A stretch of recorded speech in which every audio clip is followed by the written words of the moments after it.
Hello అండి. ఇవాళ చెప్పబోయే కథ పేరు అంతిమ సత్యం. ఈ కథని రచించిన వారు భవ్య గారు.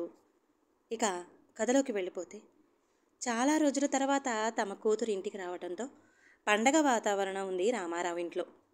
ఎప్పుడు రమ్మని అన్నా రాని తమ కూతురు అత్తారింట్లో పిల్లల్ని వదిలేసి వచ్చింది. మరి ఎందుకమ్మా అలా వదిలేసి వచ్చావు అని అడిగింది తల్లి దేవి. ఏం లేదమ్మా, కొన్ని రోజులు మీతో నాకు ఉండాలనిపించింది. అందుకే మీ అల్లుడికి పిల్లల్ని అప్పచెప్పి వచ్చాను. అయినా నేను ఒక్కతిని రావడం మీకు కష్టంగా ఉంటే చెప్పండి, ఇప్పుడే వెళ్ళిపోతాను అని అంది విశాల. అయ్యో, అదేమీ లేదమ్మా, ఊరికే అడిగాము. పెళ్ళయి 25 సంవత్సరాలైనా ఏనాడు ఒక్కతివి రాలేదు. అదీ కాక నేను వస్తే పిల్లలకి కష్టమని ఎప్పుడూ రాని నువ్వు వచ్చేసరికి అలా అడిగాను, అంతేకాని మా కూతురు మాకు బరువా అని అంది దేవి. అమ్మా, నాకు భక్షాలు తినాలి అని ఉందమ్మా, చేసి పెట్టవు అని అడిగింది విశాల. అయ్యో, అదే భాగ్యం తల్లి, ఇప్పుడే చేస్తాను అని పిండి కలుపుతూ, పాపం తన కూతురు అన్ని పిల్లలకి భర్తకి ఇష్టమైనవి చేసి పెడుతూ తనకు ఇష్టమైనవి అన్నీ వదిలేసుకొని ఇప్పుడు ఎలా అడుగుతుంది. ఎన్ని రోజులుగా అనుకుంటుందో.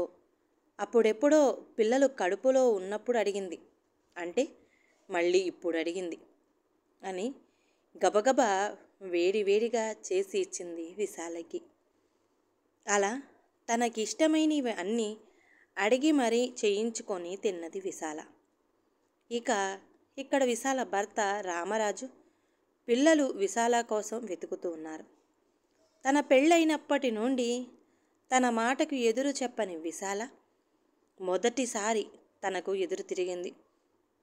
కూతురు పురుడుకు వస్తుందని ఫోన్ రావడంతో తాను ఆ విషయాన్ని విశాలకి చెప్పాడు. తన ఇంట్లో తాను పురుడు పొయ్యలేను అంది విశాల. కావాలంటే అక్కడికే వెళ్ళి చేస్తాను, కానీ ఇక్కడ వద్దు అని అంది. తాను ఎందుకు వద్దు అంటున్నావు? ఇక్కడ మొదటి కాన్పు జరగడం ఆనవాయితీగా వస్తుంది. ఇప్పుడు మనం కాదంటే ఎలా అని వాదించాడు. ఇక్కడ తనకి ఇష్టం లేదని అత్తారింట్లోనే చేయించుకోమని కూతురికి కూడా ఫోన్ చేసింది విశాల. అయితే కూతురు కూడా దానికి ఒప్పుకోకపోవడంతో తాను ఇంట్లో నుండి వెళ్ళిపోతున్నా అని లెటర్ పెట్టి వెళ్ళిపోయింది విశాల. తాను ఎంత ఫోన్ చేసినా స్విచ్ ఆఫ్ చేసింది. మామగారి ఇంటికి వెళ్ళి చూద్దాం అనుకుంటే ఇన్నేళ్లలో ఎప్పుడూ వారికి తను ఫోన్ చేయలేదు. వారు చేస్తేనే ఏదో మాట్లాడటం. పెళ్ళయ్యింది మొదలు ఒక 4 ఏళ్ళు వెళుతూ వస్తూ ఉన్నారు పండగలకి. మంచిగానే ఉన్నారు. ఎందుకో ఏమో మరి దూరం పెరిగిపోయింది తమ మధ్య. అందుకే ఫోన్ చెయ్యాలి అంటే ఏదో బెరుకుగా అనిపిస్తుంది. పోనీ పిల్లల్ని చేయమని చెప్పాలని ఉన్నా వారికి అమ్మమ్మ గారింటికి పంపించడం ఎప్పుడో మానేశాడు తాను. అందుకని వారికి కూడా చెయ్యాలి అంటే బెరుకుగా ఉంది. అయినా తమకి చేసే అధికారం కూడా లేదు. అసలు తమ మధ్య దూరం పెరగటానికి కారణం కూడా తనకి తెలియదు.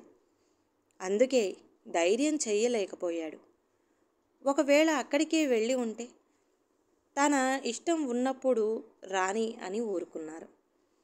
తన పెద్ద కూతురికి ఫోన్ చేసి జరిగిన సంగతి చెప్పి ఎలాగో ఒకలా అక్కడే చేయించుకోమని తాను డబ్బు పంపుతాను అని వియ్యాల వారికి చెప్పి ఒప్పించాడు. ఇక పుట్టింట్లో ఉన్న విశాల చాలా ఆనందంగా కాలాన్ని గడుపుతూ తనకి నచ్చిన పుస్తకాలు చదువుకోవడం, తినడం, పడుకోవడం చేస్తుంది. దేవికి అనుమానం వచ్చింది. అక్కడేమైనా గొడవలు వచ్చాయా అని విశాలని అడిగింది తల్లి తండ్రి ఉండగా. అబ్బే, అదేం లేదమ్మా, నాకే కొన్ని రోజులు ఇలా ఉండాలి అని అనిపించింది. అయినా ఇప్పుడు గొడవలు పడతానా? పిల్లలు పెద్దవాళ్ళయ్యారు అని తేల్చి చెప్పిన విశాల లోపలికి వెళ్ళింది. రామరాజుకి ఏమీ అర్థం కావడం లేదు. ఇంత చిన్న విషయానికి విశాల అలా వెళ్ళిపోవడం తనకి ఆశ్చర్యంగా ఉంది. ఇన్నేళ్ల కాపురంలో ఏనాడు తనకి ఎదురు చెప్పని విశాల ఎందుకు ఇలా పంతం పట్టిందో కూడా అర్థం కావడం లేదు. ఇలా ఆలోచిస్తూనే ఉన్నాడు రామరాజు. అలా 3 నెలలు గడిచిపోయాయి. పెద్ద కూతురికి బాబు పుట్టాడు. అది తెలిసిన రామరాజు వెళ్ళి చూసి వచ్చాడు. విశాల మాత్రం రాలేదు. ఎందుకో అర్థం కాలేదు రామరాజుకి. అలా ఇంకో 2 నెలలు గడిచాక పెద్దల్లుడు కూతురు తల్లి లేదు అని తెలియడంతో ఏమైందో తెలుసుకోవాలని ఆమెని వెతుక్కుంటూ ఆమె పుట్టింటికి వెళ్ళారు. వాళ్ళని చూసిన విశాల తల్లిదండ్రులు విశాల ఆశ్చర్యపోయారు. ఇలా వచ్చారు ఏంటి అని అడిగారు. మీకోసమే. కూతురు తొలి కానుపుని తల్లి దగ్గర ఉండాలి. అలా కాకుండా నేను చెయ్యను అని అంటూ నువ్వు ఆ ఇంటి నుండి వచ్చేసావు అంటే ఇందులో ఏదో మర్మం ఉండి ఉంటుంది. అదేంటో చెప్పమని బలవంతం చెయ్యడంతో ముందు ఏమని లేదని చెప్పిన తర్వాత మెల్లిగా గొంతు సవరించుకొని చెప్పడం మొదలుపెట్టింది. అవి విశాలకి పెళ్ళైన కొత్తలో విశాల అత్తగారికి విశాల తల్లిదండ్రులకి కొన్ని విషయాలలో అభిప్రాయ భేదాలు రావడం, అది కూడా ఆడవాళ్ల విషయం కాబట్టి మగవాళ్లకు తెలియకుండా చివరికి భర్తకి కూడా తెలియనివ్వలేదు విశాల. విశాలకి ఒకే ఒక్క ఆడపడుచు ఉంది. అయితే విశాల పెళ్లిలో ఆమెకి సరిగ్గా మర్యాదలు చెయ్యలేదని ఆమె విశాల అత్తయ్య అంటే తన తల్లితో గొడవపడి తన అత్తారింటికి వెళ్ళిపోయింది. అది మనసులో పెట్టుకున్న విశాల అత్తగారు విశాలని మాటలతో హింసించేది.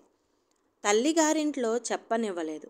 ఒకానొక సమయంలో విశాల ముందు తనకి తన కూతురుని కానివ్వకుండా చేసిన విశాలకి శాపం పెట్టినట్లుగా నీ వంశంలో పుట్టే తొలిచూలు పిల్లలు ఎవరైనా నా ఇంట్లో పురుడు పోసుకుంటే వారికి మరణం తప్పదు అని, దాంతో విశాల చాలా భయపడి అత్తయ్యని అలా అనొద్దని, తన వంశోద్ధారకుడు అంటే మీ వంశమే కదా అని బ్రతిమిలాడింది.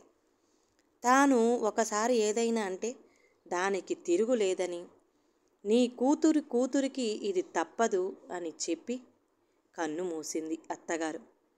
ఆమె అన్న మాటకి విశాల ఎందుకో వణికిపోయింది అంతే. ప్రతి శుక్రవారం నాడు ఆమెకి అమ్మ పోనుతుంది.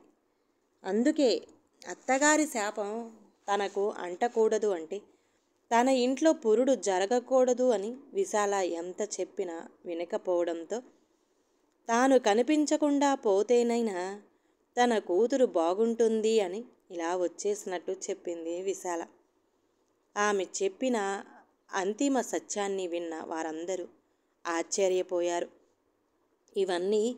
ఈ కాలంలో ఇవన్నీ నమ్మకాలు పెట్టుకొని తొలిసారిగా కడుపుతో ఉన్న కూతుర్ని కాదని వస్తావా అని అడిగారు అంతా. లేదమ్మా, అది నిజమే. నాకు ఈ అమ్మాయి కన్నా ముందు ఒక పాప పుట్టి చనిపోవడం వల్ల నిజమే అవుతుంది అని గట్టిగా అనుకున్నా.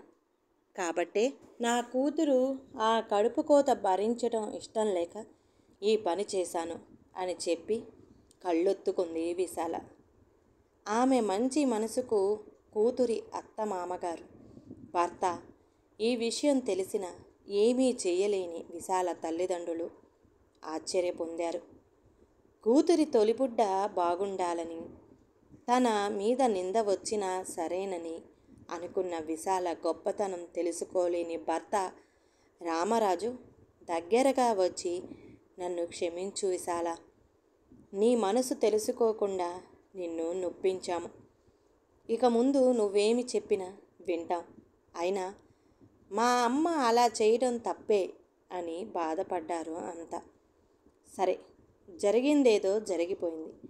ఇక మనవణ్ణి చూసుకుంటూ హాయిగా ఉండండి అని అంటూ తన కొడుకుని తల్లి ఒడిలో పడుకోబెట్టింది విశాల కూతురు. అమ్మా, నీ చల్లని దీవెనలు నా కొడుకుకి అందించమ్మా అని అంటూ. పాఠకులకు ఒక విన్నపం. ఇలా నిజంగా ఉంటాయా అని అనుకోకండి. ఉంటాయి. మా ఊర్లో నిజంగానే ఒక ఆమెకి సంతోషి మాత వస్తూ ఉండేది. ఆమె చెప్పింది ఖచ్చితంగా జరిగేది. ఆమె దగ్గరికి ఎక్కడెక్కడి నుండో భక్తులు వచ్చేవారు. అలా అని ఆమె డబ్బులు గుంజేది కాదు. ఒక్క రూపాయి కూడా ఇవ్వకపోయేవారు. కానీ భర్త చనిపోయాక ఆమెకి అమ్మ రాలేదు. ఆమె ప్రస్తుతం లేదు. నేను కళ్ళారా చూశాను కాబట్టి ఈ కథలో చెప్పటం జరిగింది. ఈ కథ కనుక నచ్చితే ప్లీజ్ అండి లైక్ చేయండి. అలాగే ఛానల్ని సబ్స్క్రైబ్ చేసుకోవటం మాత్రం మర్చిపోమాకండి. మీ విలువైన అభిప్రాయాన్ని కామెంట్ బాక్స్లో కామెంట్ చేయండి. అందరికీ ధన్యవాదాలండి.